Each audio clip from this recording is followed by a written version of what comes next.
So thank you for joining me today in today's topic. It's very interesting because so many empires have crumbled because of this singular threat.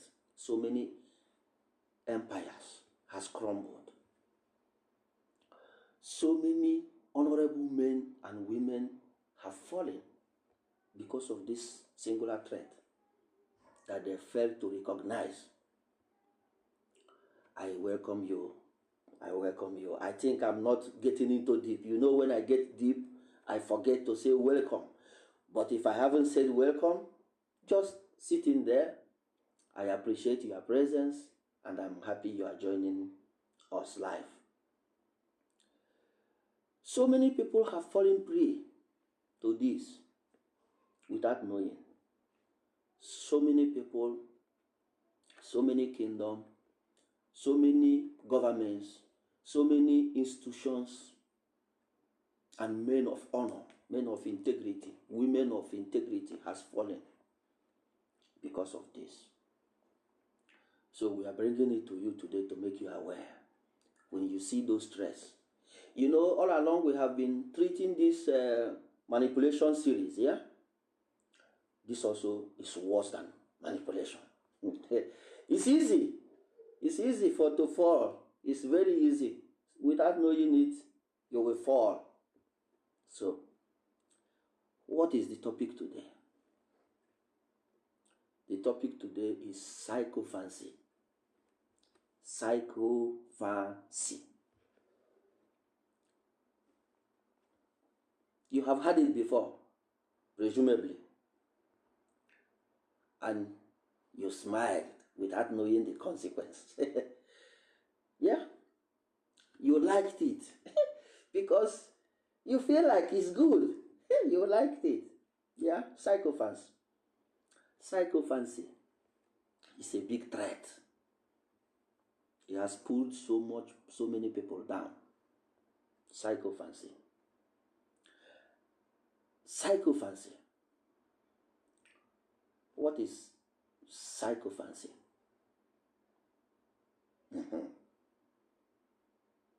Thank you. Good question.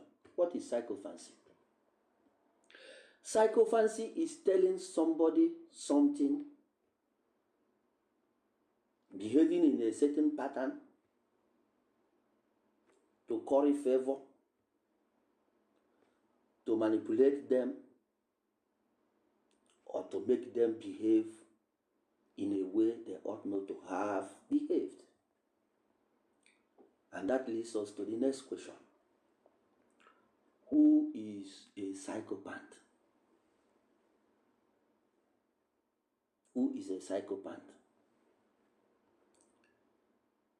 A psychopath is somebody who tells you what you want to hear.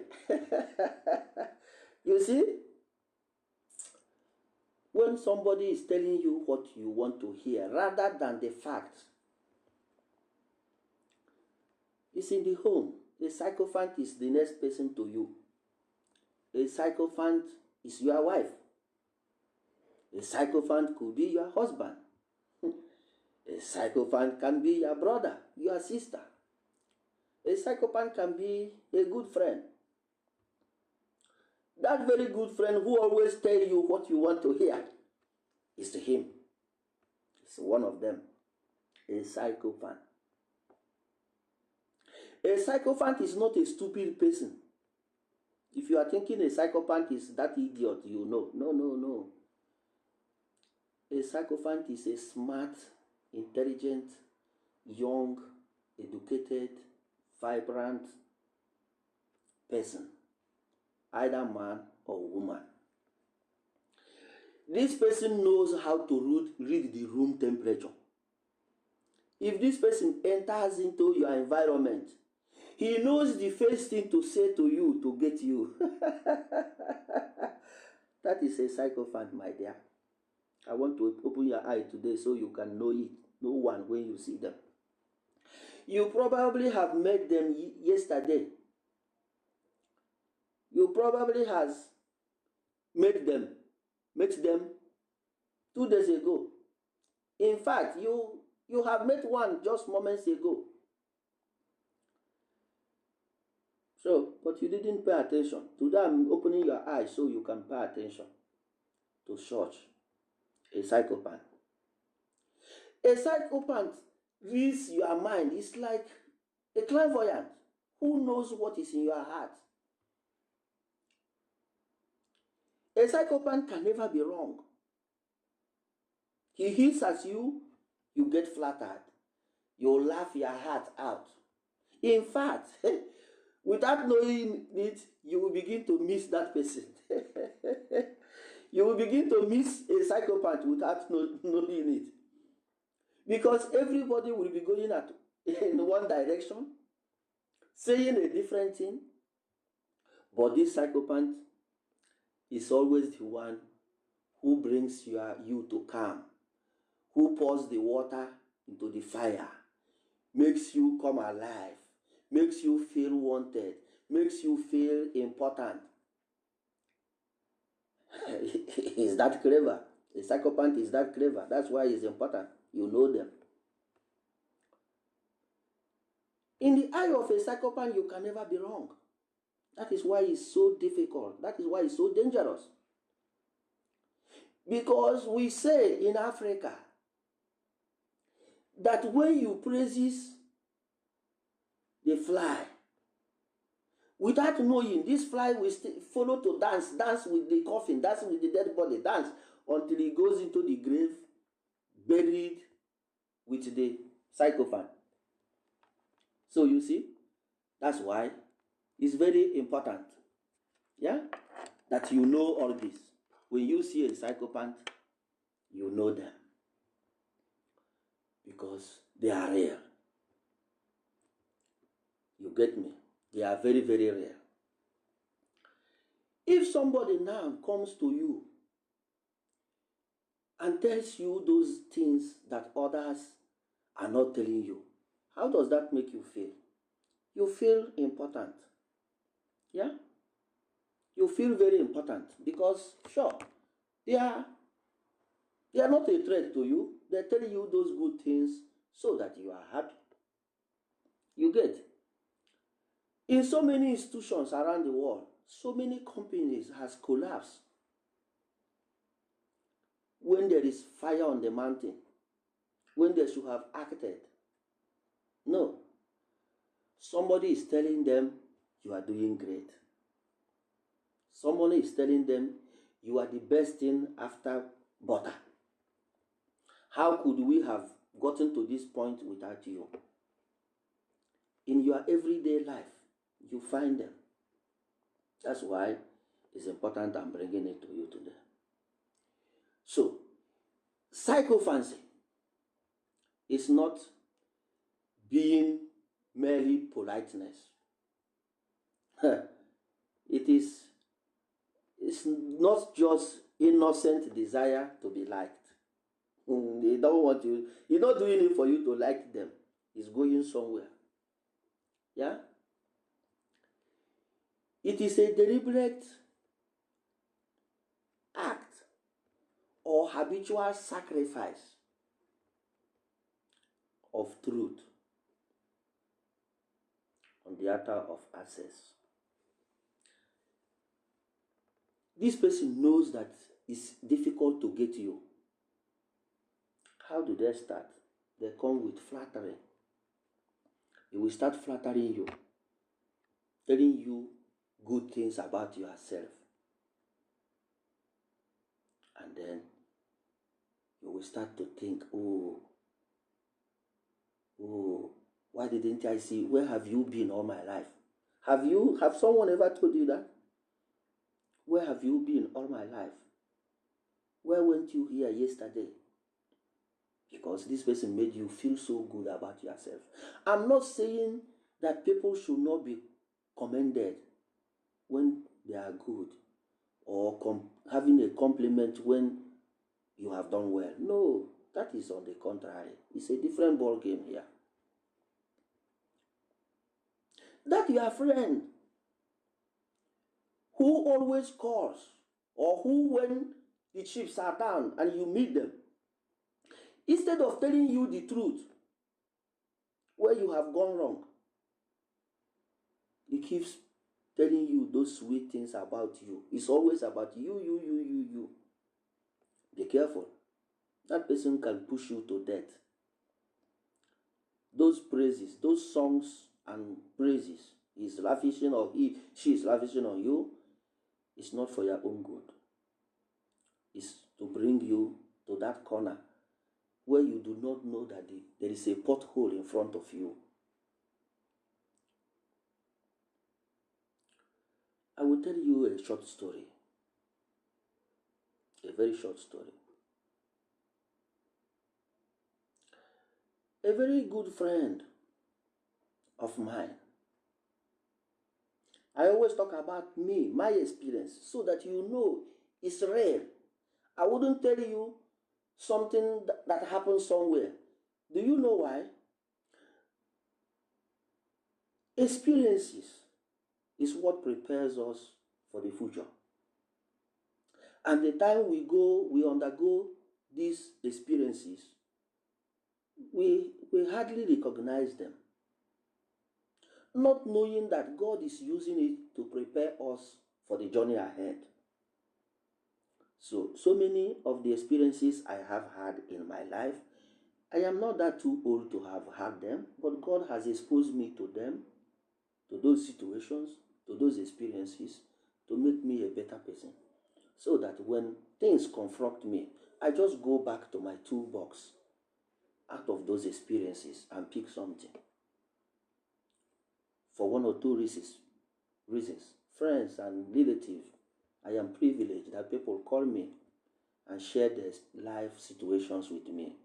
I don't use it against them. I don't divulge them to others because they did it in confidence. It's a privilege. It's an honor for me that people trust me to come to me and share their life situation and say, Sam, what do you think? And out of those blues of my toolbox, I just go back and pick something there and give them this story and say, this is this. Life is not that difficult. And then they are happy, they are smiling, and they go. That is the therapy God uses me to do. And that is part of what motivated me into doing this village square, where I come once in a while, share life experiences, talk to people, and people get back to me and tell me their life situations, their stories, and I share it with you people. That brings us to the square. Life is good, everybody is happy, we move on. A friend of mine, that is why I'm telling you why it can be difficult. When people make you believe they are nothing without you, when people give you those blues in your head to make you feel you are the most important person in their life, be careful. They are luring you into a trap. The worst trap a man can fall into is not the traps other people set for you, but the traps you set for yourself, and consciously you fall into it.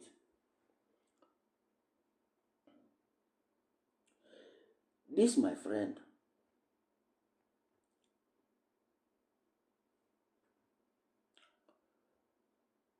suddenly found out that he had a very big problem with his wife. And then he approached me and he came telling me the whole life situation, how everything happened. And I told him, yeah, that is not uncommon. It happens to everybody. But how your next move determines the extent of this problem, how you confront it. And by and large, I told him I wouldn't be able to come sit down with you and your wife to discuss about your marital life, because I'm not supposed to be part of it. It is you, your wife, who should sit down, discuss your situation, and find solution. You have to talk about it. If you don't talk about it, how are you going to solve it? And then, you know what my friend said? He said, Sam, I really believed that it's only you who could talk senses into my wife. I said, what do you say? He said, I really believed you are the only one who could talk sense into my wife. And I asked him, I said, why do you think your wife needed to be talked into? What made you fail? You have come to this point of righteousness that you are not at fault. Therefore, it is your wife who needs to be talked into. I said, hello, my friend. Have you searched yourself to know if you are actually the cause of this problem? And he went back. I said, yeah. You haven't considered that. You are the one who is righteous. You are the one who is good. Your wife is the bad one. How bit we talk to your wife and find out what you have done that may have us into this problem? And then he told me, I really believed in you. And it would be a disaster for me to go back to my house, for him, not me, to go back to his home without me. I said, no. How long have you known me? He said, 2 years now. I said, okay. How long have you lived with your wife? He said, 10 years. And I asked him, where have I been the past 8 years? He said he didn't know me. I said, that's the point. So I didn't exist in your life 8 years ago. And now you have lived with your wife 10 years. And all of a sudden, I'm the only important person who could come settle your family. How have you guys been able to settle your family affairs before? He didn't understand. I said, you do. How have you not have problem with your wife before? He said, yes. I said, how have you settled them? He said, the problem just winds down. I said, okay, what makes you think this problem will not wind down now? He said, because he have come to know me, and he feel that I can be of assistance in this way. I say, no, be careful. When you bring people into your marital issues, this problem is between you and your wife, and you are the two cohabitants in the house. You have to figure out how to go about it, not a third party. And then he told me something I never believed. And he said his wife has always compared him to me. I said, what did you say? He said that his wife uses me as a yardstick when talking to him to make him feel worthless than me. Now, as someone, when you hear this type of statement from someone's wife, how would that make you feel?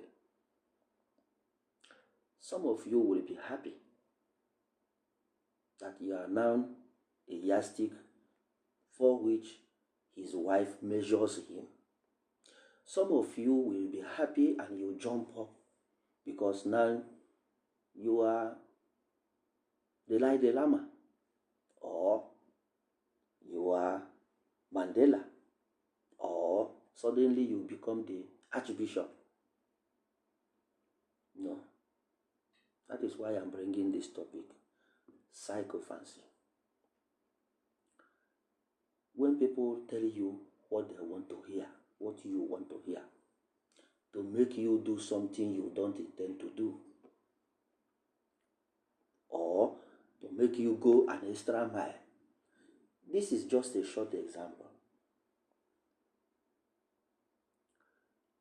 When you have someone telling you only things that is good about you, be careful. You cannot be all that good. There must be something in you. But he chooses, not that he doesn't see those things, he chooses to not tell you those ones because he don't want to offend you. That your friend who doesn't want to offend you is not the good one. That is why this topic is very important today. In this little circle where we are, all of a sudden, I am now a yardstick by which someone's wife measures him and I should feel good about it. No, what I did was, my friend, what are you doing wrong that your wife is seeing but you are not seeing?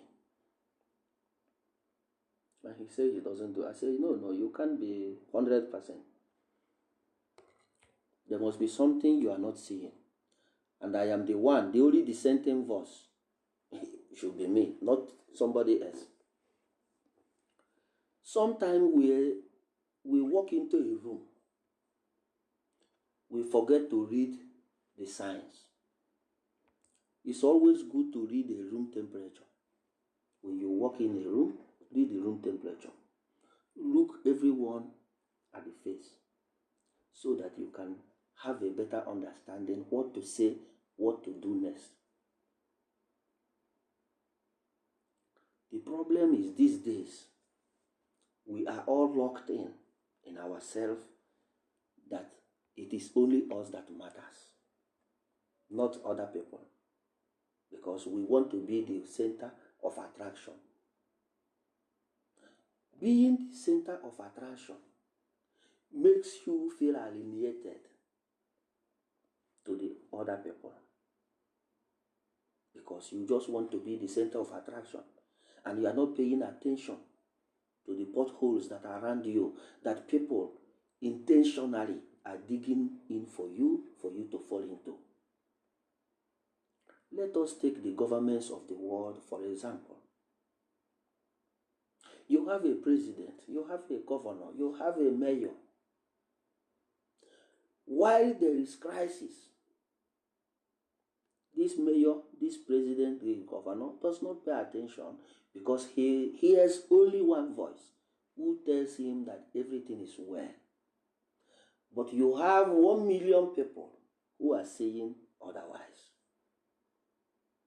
That one person who is close to that person, telling this person what he or she wants to hear. What is his take on it, on the matter? The problem is those people who entertain or enjoy those flattery are the ones who have problems. Yes. So, now you have an inner cycle of maybe 5-10 people in a country or in a state. And everybody says yes, yes, yes, yes to the man at the center of affairs. And there is no one dissenting voice. You should be afraid. You should be scared. Because the problem is these people position themselves and lie in wait. They have patience like a lion. And they wait. They can wait it out. You have 4 years. They are patient. You have 4 years in governance. They have patience to wait you out 4 years to gain your trust. A psychopath is only out to get your trust. Then he or she will strike you. And they are the first ones to cry out loud at your fall. They have patience. A psychopath is more patient than a dog. All those things you are doing, he sees them. ignores them because he only telling you what you want to hear to get you to that end, that is where he wants you. That very friend that you don't want to talk to because he or she is always aggressive, telling you those things to your face, and you don't want to see them, you don't want to come to them. These are actually the ones you should be listening to, not the other way around. Because he who does not have the patience for your mediocrity is not against you. Is rather don't have the patience to wait for your downfall. That is why psychopaths is a very dangerous game. Where do you find them? You find them in the corridors of power. They are always there. There are those who sing praises to the governors, to the presidents, while the whole society sings a different thing. Yeah. Wherever psychopathy flourishes, reality is the casualty because they are enjoying their game, leaving everybody behind. That is why a psychopath is not that foolish cartoonist that you often see. This one is very polished, articulative, very understanding, have a hierarchy of principle. You can never mistake him for being someone who will want you to be dead or on arrival or to buy you. No. He learns to modulate things. If he is not in a meeting, you will not know that something is happening. They are very clever because that is how they use the technicality to destroy people. In your family, you have that one person who is always there telling you those things. One man called me one day and was speaking to me. And he started telling me of the good things I have been doing in my place. And he reminded me how he used to know my father.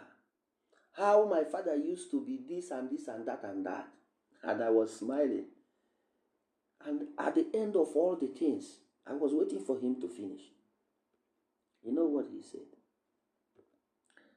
Then he told me that why he's reaching out to me. Thank you. Then I knew there was an end point. He was only telling me those things to make me feel good about myself so that he could get me to where he wanted me. And at the end, I told him, I am not interested in what you are saying. He said, why? I said, because that is not the right thing to do. And he said, how do I know it's not the right? I said, because I have spoken to other people and they told me this is wrong. How come is it only you in the whole town who sees what I am supposed to do as a good thing? Because by the grace of God, I am sitting in the body that is in charge of my place. So often people consult me and talk to me about issues pertaining to the people. But this one has always been there in the corridors of the hierarchy of my place. And he knows how to get those things from people. And I blocked him. I said, no, stop there. Because I know better. If it is you, would you have done otherwise? When people come with those praises on you, how does that make you feel? It's not because they flatter you that is the problem. The problem is that you fell for the flatter. A psychopath is only there to flatter you. But the worst problem is that you fell for that flatter. So that's why it's dangerous. So many people mistake loyalty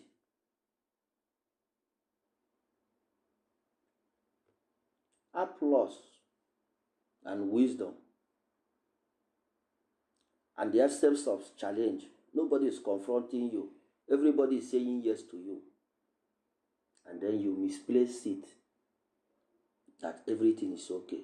No, it's not okay. That's why I'm making you aware today that you can be only that one dissenting voice in that big room where everybody is saying yes, yes, yes. Be the only person who says no.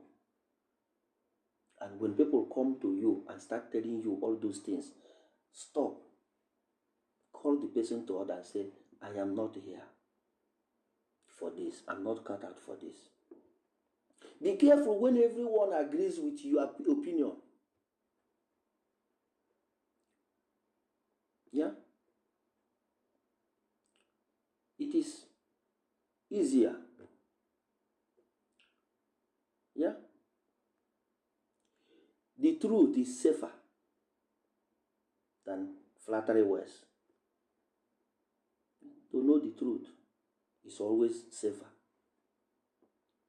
Because the attitude is not in the genius of what they do. It is the character of what they are doing. So when people feel that they are on top of the game, trying to get you to one place or the other, be careful. That your brother always calling you, telling you those nice things. Have you cross-checked what he was saying? Or you are just enjoying it? That your sister, that your family member, always telling you those sweet, sweet things. Have you found out the intention behind that? It is worse for you to fall in the hand of a relative than to fall in the hand of an enemy. That is what psychophancy does to people. We remember in the old Roman Empire how the city burned, was in flames. But those in charge were in the harmony, drinking champagne and popping. What happened? Someone was telling the emperor what he wanted to hear. You are your own emperor. You are your own emperor today. That is why this topic is important. A psychopath is a manipulator. His only job is to corner you, to take your eye off the ball, and then smite you to your destruction. That is the only job. Flattery words should not be sweet in your ear. So, if our topic today have interested you, if you have aroused your thought in any way, feel free to share it with your friends, like our videos, and you will be doing the world a lot of good.